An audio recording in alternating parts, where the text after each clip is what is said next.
Sejam bem-vindos à Nova Máquina do Tempo, canal que discute filosofia, política e ciência. Eu estou aqui no Instituto de Saúde Coletiva novamente, agradecendo a gentileza das pessoas do Instituto e agradecendo a Roberto Lopes, com o professor Carlos Zacarias. O primeiro entrevistado, o diálogo, com uma pessoa que efetivamente foi meu professor de sala de aula, né? Eu não tinha conversado. Apresentar brevemente o professor, ele é graduado em História pela Universidade Católica de Salvador, mestre em História pela Universidade Federal, em 98, e doutor pela Universidade Federal de Pernambuco, e é um pesquisador de história política, editor de revistas, e coordenador de curso, e está aqui na Universidade Federal da Bahia, e foi como nós nos conhecemos, não foi, professor? O senhor foi meu professor. Exato, André, exato. Tive a oportunidade e prazer de conhecer como aluno na pós-graduação, né? Exatamente. Conhecer a sua pesquisa, inclusive. Eu não sei se você sabe, mas quando eu estava pensando em fazer doutorado, eu estava na dúvida se eu faria aqui no Instituto de Saúde Coletiva ou em História, o seu foi um dos nomes que eu pensei para orientador. Sim, você me falou. Eu pensava em Muniz, que você conhece bem, que foi seu orientador, é isso? Foi meu co-orientador. Eu pensei em Muniz, que foi meu orientador no bacharelado. Pensei em Maria Cecília Velasco, que foi minha orientadora no mestrado, e que é uma pessoa que, enfim, eu adoro e tem uma qualidade fantástica. E você pela identidade temática, por nós dois pesquisarmos história política. Né? Bem, o primeiro tema que a gente tem aqui para conversar é a disciplina O Golpe de 2016 e o Futuro da Democracia. E eu queria ouvir do professor como é que foi esse processo. Foi o professor Luiz Felipe Miguel, da UNB, quem primeiro propôs, o cientista político, né, na UNB, e o senhor teve a ideia de, ou você, se você... Você teve a ideia de trazer essa disciplina para cá e teve uma certa repercussão. Queria que o senhor começasse contando um pouco dessa história. Pois é uma história de pouco mais de um mês, mas de tão intensa que tem sido, parece que tem muito mais, né? A gente que é historiador sabe como é que o tempo é relativo, né? Em todos os aspectos da vida, né? E para os historiadores o tempo é muito relativo. A gente está vivendo um tempo muito curto, que é o tempo da política, o tempo em que os acontecimentos se sucedem de maneira muito rápida. E a gente tem a impressão que quando não acontece nada, quando a gente acorda, é um tédio terrível, né? E não está acontecendo isso porque todo dia tem uma coisa nova. Então, como eu disse num dos meus últimos livros, de tédio não morreremos, né? A gente está muito dinâmico. O tempo da política é muito, muito rápido. E foi justamente por conta desses acontecimentos mais recentes que envolveram a polêmica em torno da criação dessa disciplina, que minha vida esteve dedicada nos últimos 45 dias intensos, né? Como você disse, a disciplina foi criada originalmente na UNB pelo professor Luiz Felipe Miguel, um tópico especial em ciência política, uma disciplina, como o próprio Luiz Felipe Miguel dizia, uma disciplina corriqueira, não causaria nenhuma balbúrdia, né? Ia ficar como todas as disciplinas que nós temos, né? Restrita ao âmbito da universidade, ao âmbito dos alunos que se interessam, né? 30, 40... De repente, o ministro do governo golpista, o ministro da Educação, Mendonça Filho, veio a público dizer que ia acionar os órgãos controladores, fiscalizadores, para averiguar se a disciplina não feria nenhum princípio da administração pública. Aquela fala do ministro repercutiu muito mal, deu uma grande repercussão, porque não é comum que ministros e membros do alto escalão do governo façam ingerência, intervenham, ameacem professores porque estão oferecendo uma disciplina, né? E isso só pode acontecer porque nós estamos vivendo um tempo diferente, um tempo não ordinário da nossa normalidade democrática, pelo menos a normalidade democrática, do ponto de vista político, conquistada desde a Constituição de 88. E, portanto, quando o ministro fez aquela ingerência, aconteceu que aqui na UFPA eu estava programado para ensinar um tópico especial em História, e eu pensei, né, por que não oferecer esse tópico especial em História discutindo nos mesmos termos que o professor Luiz Felipe Miguel fazia lá em Brasília. Obviamente que a minha iniciativa, a minha ideia, ela tinha um caráter político, né, porque entendendo o momento que nós estamos vivendo como um momento diferente do habitual, eu pensei que essa atitude política, né, era a atitude correta a ser tomada, era uma atitude que demonstraria solidariedade, que demonstraria o repúdio à atitude do ministro e demonstraria que nós aqui da UFPA, pelo menos inicialmente eu, né, estaria disposto a cumprir aquilo que está inscrito no artigo 207 da Constituição, que a universidade goza de autonomia científica, didático-pedagógica, né, e administrativa. E eu imediatamente pus no grupo de WhatsApp da minha linha de pesquisa e logo outros 4 professores de história se associaram a esse projeto. No dia seguinte eu soube que havia mais gente interessada nisso, né, pensando isso. A professora Graça Druck, do Departamento de Sociologia, estava pensando nisso, e outras pessoas junto com ela estavam pensando também em fazer isso. Eu contactei com a professora Graça e a gente juntou logo os professores que estavam com esse propósito e depois convidamos outros. E no final das contas, 23 professores vieram se juntar a este projeto de oferecer a disciplina O Golpe de 2016 e o Futuro da Democracia no Brasil. Fantástico, a velocidade que houve adesão foi muito rápido, muito né? Rápido. Porque isso foi coisa de entre a sexta-feira, né, do final do semestre de 2017.2 e a segunda-feira. Na segunda-feira a gente já tinha visto quase todos os professores, né, já escalados, e a gente começou a pensar. Isso foi muito intenso porque na própria segunda-feira eu anunciei à tarde a criação da disciplina e veio uma onda de adesão, uma onda de simpatia, uma onda de saudações em torno dessa ideia, né? Porque aquilo que aconteceu na Bahia também aconteceu em outras partes do Brasil, ou seja, a manifestação do ministro terminou galvanizando um apoio nacional. 47 universidades. Nessa altura são 47. A gente dorme com 47, é com 49. Eu acho que já ultrapassou. O 47 é o último número que eu tinha visto. Não posso escrever isso. Verá. Né? Já são em torno disso, 47, 50, no Brasil e no exterior, que oferecem a disciplina. E quando eu pus na internet, imaginei que ia ter uma repercussão, né? Mas não imaginei a proporção da repercussão, né? Então inicialmente foi uma repercussão muito positiva. Depois, impressionante, uma onda de ódio absurda se abateu sobre a minha página na rede social. Eu acompanhei até umas 9h da noite e depois, por questões de saúde mental, eu deixei de acompanhar porque era muita agressão, muito ataque, muita ameaça. E nós devemos até falar um pouco sobre isso. Primeiro, o equívoco de achar que é aparelhamento do PT, porque nem o senhor, nem eu, e agora vamos começar a deixar as coisas mais claras.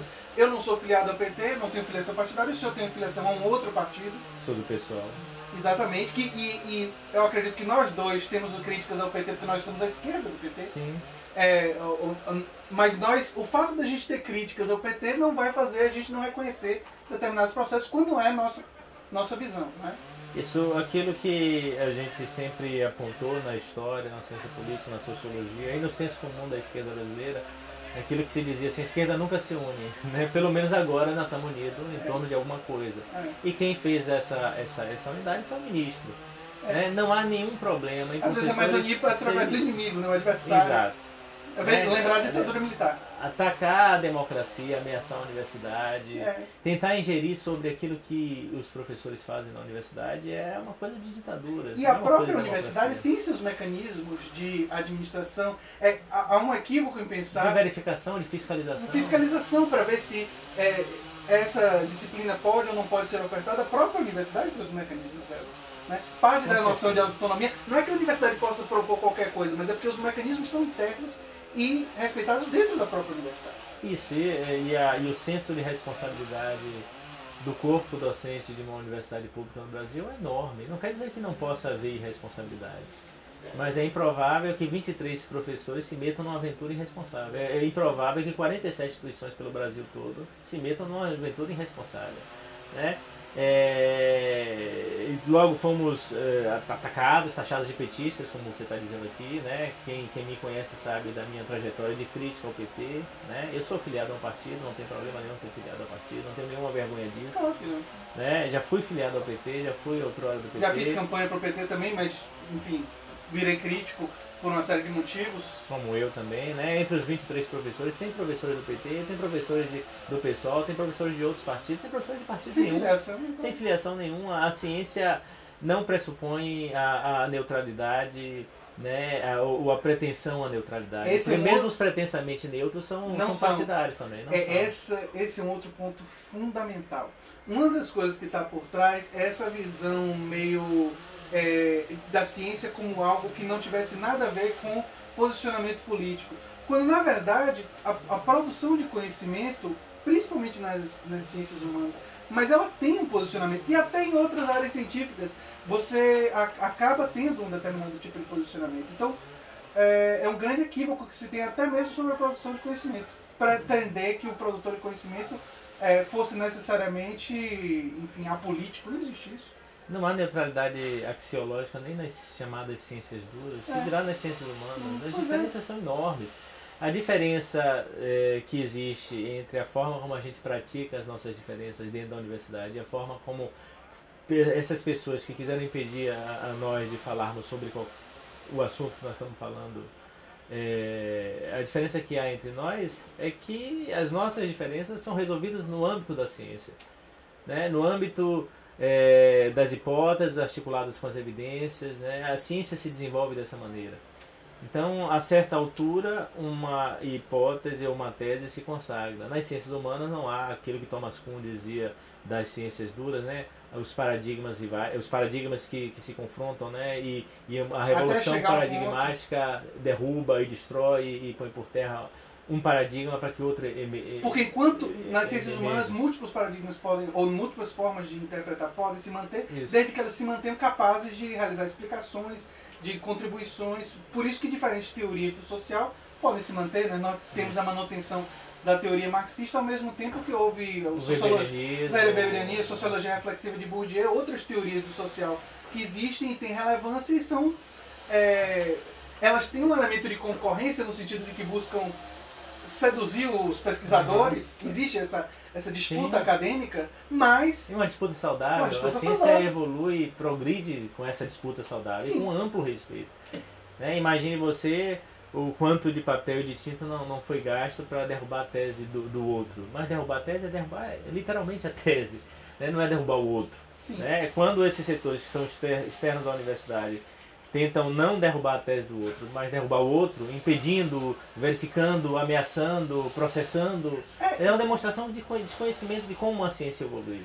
Inclusive desconhecimento que dentro de uma sala de aula a obrigação do professor é permitir o contraditório. Então você não iria proibir a um aluno de, por exemplo, dizer que, olha, na minha opinião não houve golpe, um argumento, por exemplo, que eu vejo recorrente. Legítimo. Não houve golpe porque foi dentro dos trâmites legais e tal. Esse é o argumento. Então, enfim, vamos discutir isso. E o espaço da disciplina seria o espaço para confrontar os argumentos. E não necessariamente as pessoas iriam mudar de opinião. As pessoas podem ter liberdade de manter suas convicções, melhorar o argumento, refinar. Até ser apresentado a múltiplos argumentos, iria permitir que os argumentos fossem refinados, tanto de um lado quanto do outro. Enfim. Pois imagine quantos temas da história não são objetos de polêmicas acerbas, que de tempos em tempos ganham a emergência, né? As efemérides são cumpridoras desses papéis de trazer as polêmicas para o centro do universo historiográfico, né? Por exemplo, em relação a um tema tão caro à historiografia brasileira, tão caro à historiografia baiana, em que a UFPA é excelência, é o tema da escravidão. Quando nos anos 80 surgiu a nova historiografia da escravidão, né, um historiador baiano, o Jacó Gorenda, ele escreveu um livro importantíssimo como polêmica política, né, que tinha legitimidade do lugar de onde ele falava, chamado Escravidão Reabilitada. O que Jacó Gorenda questionava é se aquela forma de apresentar a escravidão sem que a violência fosse o centro da abordagem não seria um ato de reabilitação da escravidão, né, da parte desses historiadores. Jacó Gorenda imputava a esses historiadores uma excessiva aproximação com as teses de Gilberto Freire, que nos anos 60 e 70 tinham sido refutadas pela Escola Sociológica de São Paulo. Né? Então, no livro Escravidão Reabilitada, de Jacó Gorenda, um historiador baiano, um militante político que veio do PCB, do PCBR, que tem obras fundamentais sobre a escravidão, o escravismo colonial, sobre a ditadura, o combate nas trevas, né? Quando ele escreve esse texto, ele está se indagando sobre isso, está fazendo uma polêmica política e acadêmica e científica fundamental. Né? 10, 20, 30 anos depois, a tese de Gorenda funciona como polêmica política. Como hipótese historiográfica, ela caiu, porque a nova historiografia da escravidão sustentou, né, aqueles argumentos todos. Não quer dizer que aquilo que eu estou dizendo aqui, que é uma derrota científica de Gorender não tenha produzido outros historiadores com um enorme valor, e não tenha produzido outros historiadores que concordam com a tese dele, não. Mas acontece que a nova historiografia da escravidão me parece ser a maior parte dos historiadores, a melhor forma de interpretar a historiografia da escravidão. Isso diz respeito a tantos outros temas, né? A Revolução de 30, né? A Proclamação da República, que foi um golpe, a Revolução de 30, que foi um golpe. Como é que a gente vai dizer que a Revolução de 30 não foi a Revolução de 30, se não indo além da aparência? Né? Porque na aparência a Revolução de 30 é um mero golpe.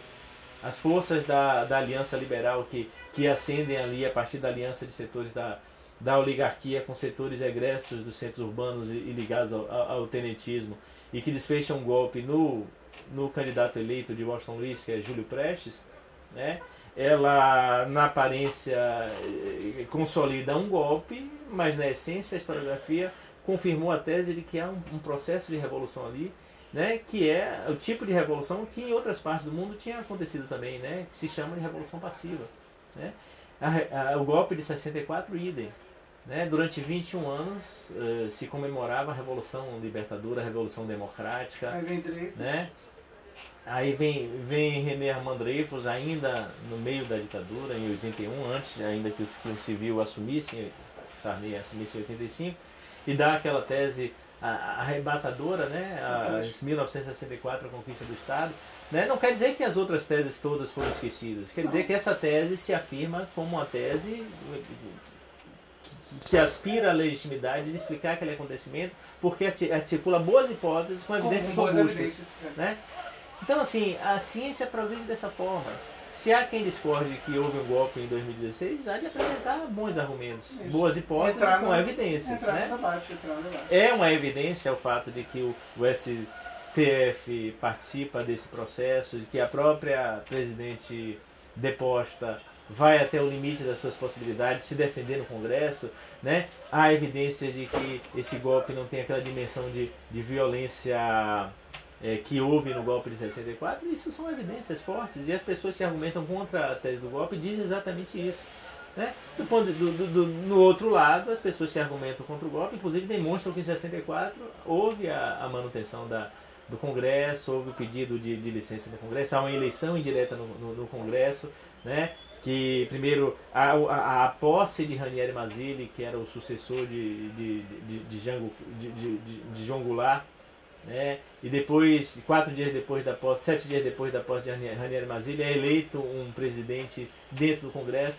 Então há elementos de busca de legitimidade por dentro da Lei 64, como é em 2016. Né? O que a gente configura como golpe é o que se assenta nas bases daquilo que vem depois. Né? Daquilo que conforma, como foi em 64, né? Que conforma essa coalizão, né? Que tem um projeto político que é contrário ao projeto político que estava no poder, né? Pelo menos aquele projeto que tinha sido eleito em 2014, né? E esse projeto vai se afirmando na base de emendas constitucionais, de leis absolutamente impopulares. Esse é um primeiro argumento importante para deixar claro. Então, por uma margem pequena, mas Dilma foi eleita com um determinado projeto, e o projeto que se assumiu depois que ela foi deposta é um projeto radicalmente distinto, de perda de direito, de corte de direitos trabalhistas e tudo mais. Então pode-se dizer que houve um golpe no sentido de que houve uma troca do projeto político sem um processo eleitoral. Essa é uma forma de dizer que houve golpe. Um outro argumento que eu utilizo, a gente está entrando na... Me permita, André, essas questões que você está dizendo, elas são evidências que vão surgindo a posteriori. Como em relação ao 64, tantas evidências surgiram a posteriori, e até hoje surgem novas evidências sobre o que foi o golpe e a ditadura de 64 e 85. E aí, idem para 2016. Não significa, entretanto, que a gente precisa esperar 20, 30, 40, 50 anos para chamar as coisas pelo seu nome. Foi um golpe em 2016. Né? A academia já tem uma razoável produção sobre o assunto, uma literatura consistente sobre o assunto, né? E não impede que pessoas que discordem disso, como pessoas que discordam da Revolução de 30, dizem isso, discordam que foi um golpe em 64, aí é muito menos gente, né? Dizem isso, ninguém é impedido de dizer o que pensa. Você falou sobre 64, eu na minha pesquisa de mestrado e doutorado, mas principalmente no mestrado, eu fui na biblioteca de quarta militar e tal, e nessas bibliotecas o que é ensinado muitas vezes para os alunos do colégio militar é que houve uma revolução. Quer dizer, em alguns espaços, e o colégio militar tem pessoas que não são militares, que estudam lá, inclusive muitos deles ingressam na UFBA. Eu fui professor no curso de medicina e tinha vários alunos que vinham da escola militar porque eles vinham ver cotas, né? Que consideram um colégio público. E falando uma revolução. E diziam que era. Quando a gente falava da história do SUS e tinha que falar do período da ditadura militar, né? E do golpe de 64, golpe civil militar, eles diziam, não, golpe foi uma revolução. E aí eu perguntei, de onde é que vocês viram isso? Na biblioteca, os livros, a bibliografia que nós tivemos acesso, falava isso. Então o debate parece, para os especialistas em história, parece morto, mas ele ainda está vivo na sociedade, né? Está vivo, não. E a gente refuta uma tese como essa com bons argumentos, né? Refuta essas teses que são esdrúxulas, né? Essa Revolução de 64, com bons argumentos, né? Então quem acha a tese do golpe de 2016 esdrúxula, que refute com bons argumentos, né? Que apresente hipóteses melhores e evidências mais robustas para questionar aquilo que parece a essas pessoas como estranho.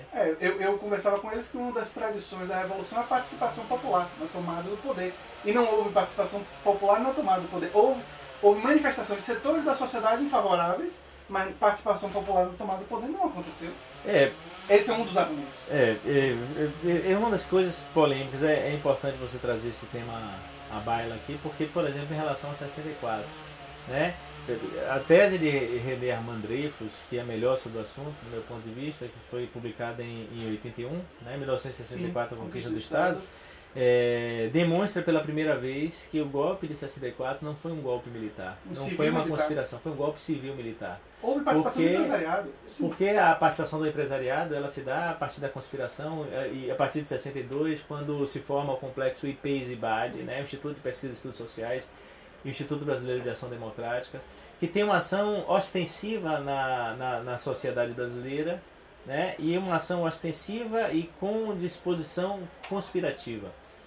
Então o complexo IPES fomenta o golpe, fomenta uma ideologia anticomunista, antinacional reformista representada no governo de Chega João Goulart. ao ponto de fazer uma boa parte da população imaginar que João Goulart seria comunista, algo insustentável para quem conhece João Goulart. É porque o discurso anticomunista aciona medos que são primitivos. É um medo irracionais, o medo do desconhecido, não sabe o que é, como acontece na sociedade brasileira hoje. E aí classifica, né? Resolve o problema. Então, o que René Armand Dreyfus demonstra com uma profusão de evidências que até hoje não foram contestadas, é que aquele golpe teve a participação ativa e o protagonismo dos setores da burguesia associada, a burguesia brasileira associada ao capitalismo internacional. Isso. Né? Um pouquinho antes já tinha se revelado os interesses estadunidenses quando envia tropas, envia fragatas à costa brasileira, né, que estão ali prontas para intervirem no golpe caso haja resistência. É chamada Operação Brother Sun.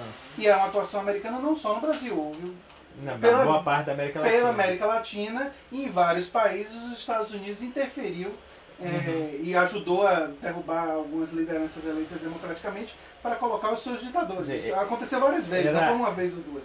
Era o modus operandi dos norte-americanos na época, né? Bem documentado. E aí, muito bem documentado hoje, né? Inclusive com várias... O Henry Kissinger é conhecido... Eu acho ele um criminoso de guerra. Mas... Pois é conhecido por fomentar golpes em boa parte da América Latina, né? E depois de... Não disse com essas palavras, né? Mas depois reconheceu, admitiu a dimensão conspirativa da atuação dos interesses norte-americanos em boa parte desses países da América Latina, inclusive o Brasil. Então veja, o René Armand Dreyfus lança luz sobre esse elemento, né? no seu livro fabuloso, e depois a gente incorpora essa ideia de que houve um golpe civil-militar, né?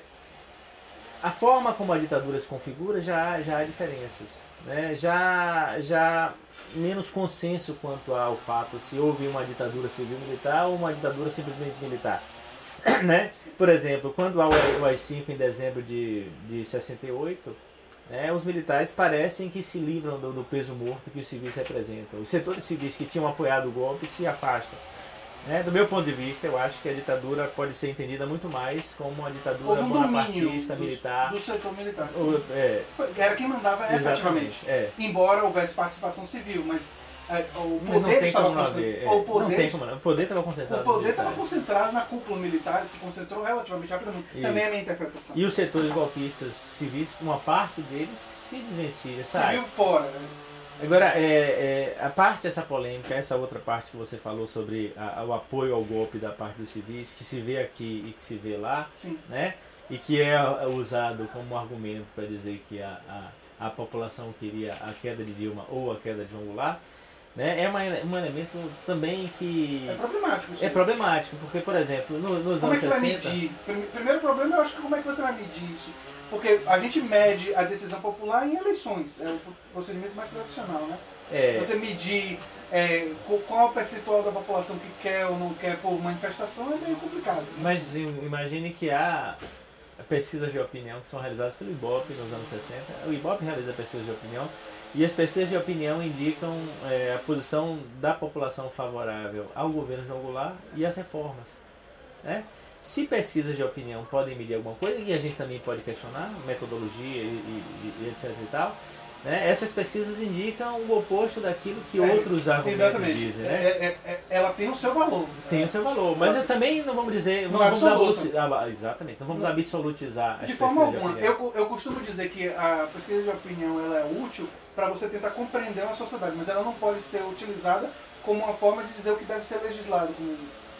Como forma absoluta, né? Absoluta. A gente tem um termômetro ali, termômetro, né? Para sentir o que está naquele Como momento. A gente tem um termômetro das ruas. É verdade que as marchas da família com Deus pela Liberdade, a primeira delas que acontece em São Paulo, antes do golpe, elas são fomentadoras do golpe. Elas são animadoras da disposição golpista de uma conspiração que está no interior do Exército, que foi fomentada pelo Complexo de Ipesibade. Anti-João Goulart, anticomunista, antinacional reformista, antipopulista. E essa propaganda tem um efeito nas Forças Armadas, em setores do empresariado. O que René Raman Dreyfus diz ali é que quando o Complexo de Ipesibade é criado, o empresariado brasileiro estava disposto a criar uma consciência de classe para si. Era dizer assim, até o momento nós sustentamos economicamente esse país, mas não dirigimos esse país. Agora nós queremos dirigir esse país. Então eles conspiram, né? Inclusive tinha, especialmente no IPES, essa disposição conspirativa, quer dizer, há elementos que não são abertos, que não são dados a conhecer do grande público, né, que são clandestinos, que funcionam na clandestinidade. Para fazer um paralelo, parece que a Fiesp e algumas forças agora também querem mandar. Exato, mais ou menos parecido. Tem alguns paralelos. Alguns paralelos, então a Marcha da Família com Deus pela Liberdade existe porque houve essa ação da propaganda anticomunista no interior das classes médias, nos meios femininos, né? No sindicalismo pelego e nas Forças Armadas. E agora existe a histeria com relação ao marxismo cultural e agora há uma ação não se conhece no Brasil de hoje algo parecido com o Ipesibade de lá. Não. Né? Pelo menos não agora. Pode ser que amanhã a gente descubra alguma coisa do tipo. Mas não se conhece. Não obstante, a gente não pode dizer que uma ação de desestabilização proposital não foi desencadeada.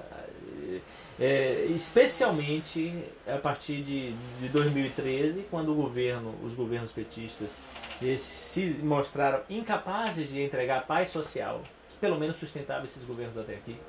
Né? Então, depois de 2013, depois da jornada de junho de 2013, os governos petistas não eram sequer capazes de entregar a última coisa que a classe dominante talvez esperasse deles, que era a paz social. Então, o Brasil sai muito instável em 2013, tem eleições ultrapolarizadas em 2014, né? E aquela ação articulada de desestabilização do governo Dilma Rousseff, que a partir de 2013, né, de junho, ela se intensifica em 2014, quando há o deslanchar da Operação Lava Jato. Então isso, claro, fomenta em setores da população e rui as bases de sustentação do governo. Quer dizer, o petismo já tinha muita dificuldade em funcionar né, com as políticas que se praticavam. Não estava unificado com a esquerda por causa de ter abandonado a coisa do projeto das direitos sociais universais, quer dizer, ele passou por um processo de transformação que se tornou neodesenvolvimentista, não estava mais apoiando com tanta força um processo de universalização da saúde, da educação e tal, e aí se fragilizou com relação aos setores da esquerda que apostavam nisso. Então ele ficou fragilizado dos dois lados, ficou difícil sustentar. E isso piora ainda mais quando o segundo governo de Dilma, já no primeiro ano, mostra que veio.